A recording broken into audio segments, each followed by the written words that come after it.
what would you pick for a home defense? A handgun, a shotgun, or an AR-15? I'm going to answer that question in this video. Stay tuned.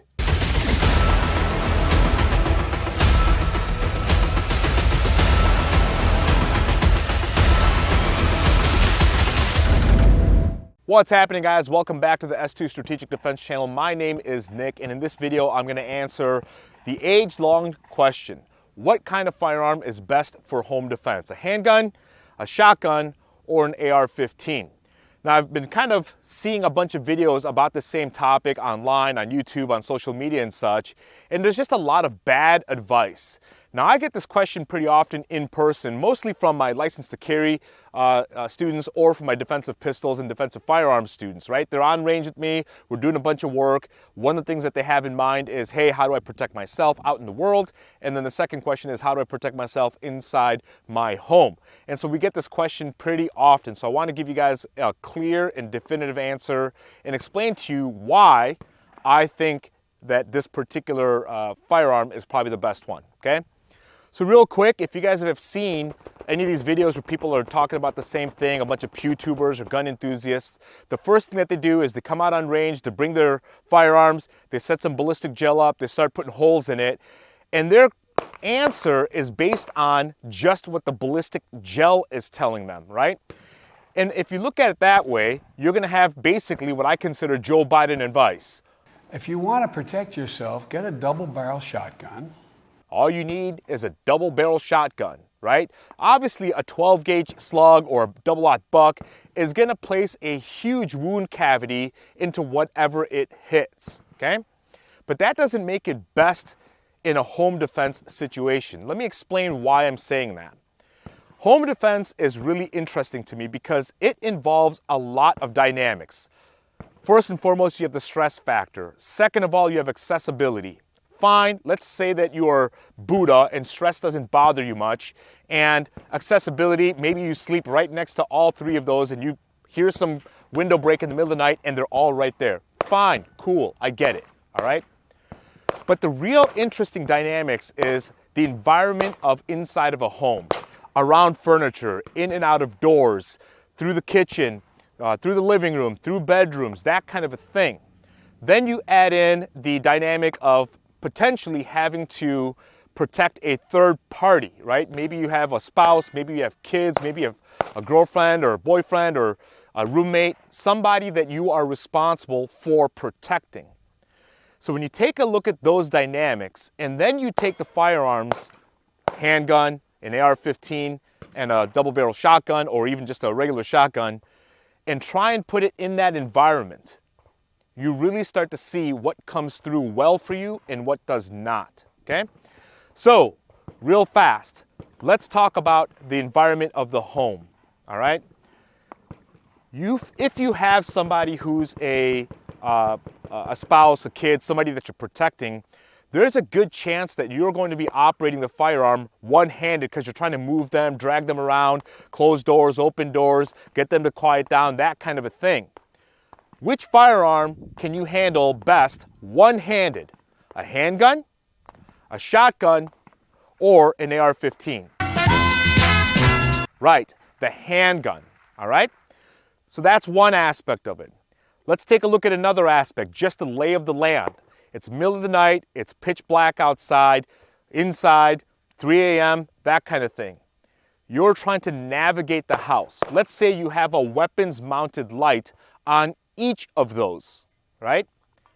Which one is going to give you the best visibility? Something that's two-handed and extends pretty far out and blocks out one part of the visual plane, or something that you can easily move up and down, side to side, and be able to scan the area.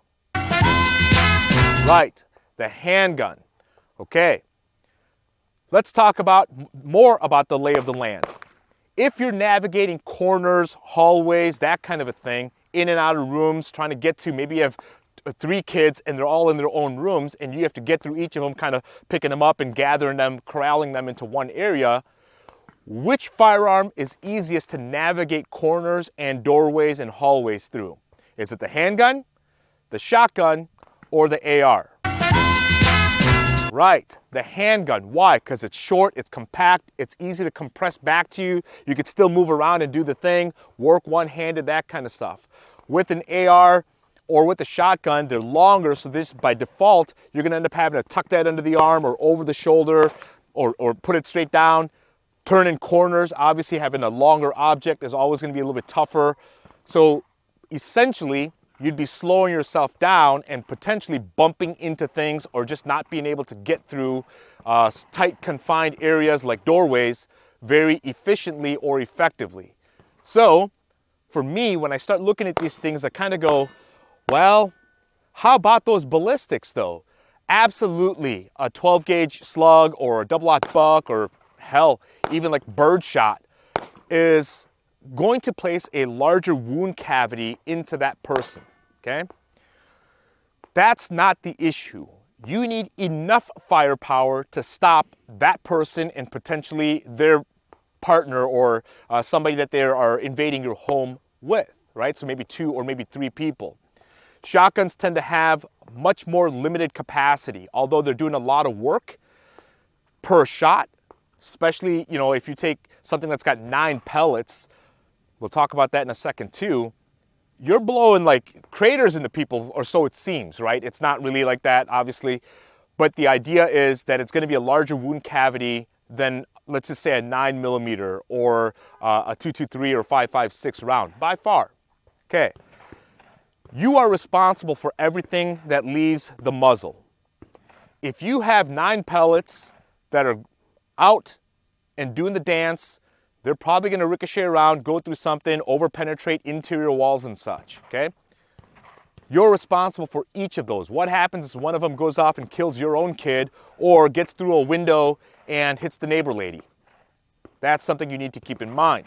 Do I want 9 pellets that I cannot control floating around through space at subsonic speeds? No, I do not.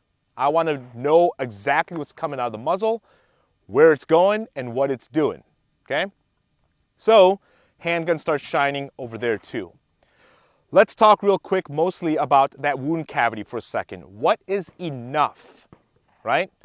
If you center mass 2 rounds into a human person that does not have any plate carriers or any kind of armor, right? Just a regular person, 2 rounds of 9mm is going to get the job done for you. 2 rounds of 5.56 is going to get the job done for you. 2 rounds of a shotgun is going to get done for you. However, which one's easier to get the second round out, especially if you have to hammer pair those things or do a fast control pair, meaning bang, bang. The handgun's always going to be much more manageable.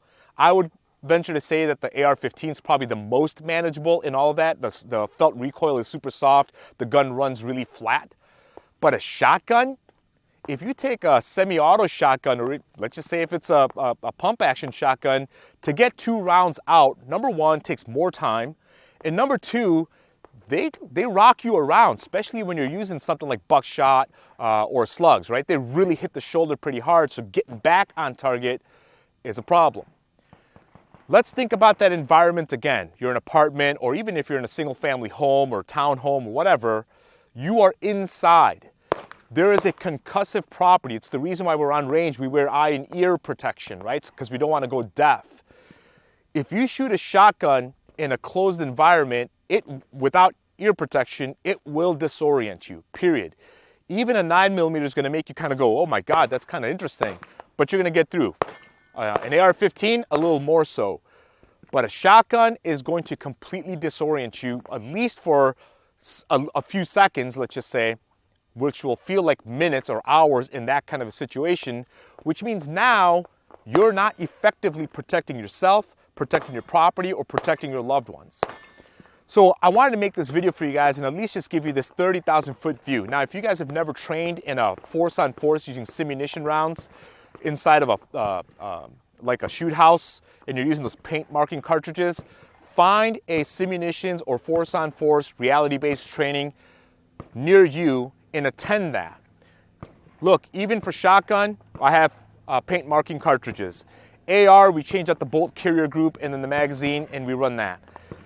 And for pistols, obviously, I use the Glock 17T, which is the Smurf blue looking guns. And so we have these. we can put you in these situations where you actually have to work the gun, work the environment, work the dynamics of that landscape, give you a mission-based type of thing, meaning, hey, your kid's up the hall, somebody's broken into your house, it woke you up, go engage. Let's see what you do. And you're gonna find out that the shotgun always falls apart. I can't say always, but for the most part. Why? Because people struggle navigating the lay of the land, the concussive properties, the limited ammunition, the visual plane being blocked off partially because you're too armed, and not being able to operate the firearm single-handed. Those are critical items that you need to think about inside of your home specifically, especially if you have families or loved ones that you need to protect. So guys, that's my thoughts. Bottom line, for me, in a home defense situation, handgun is best choice. AR-15 is second choice. Shotgun is third choice. The AR-15 really shines, and I'll tell you where.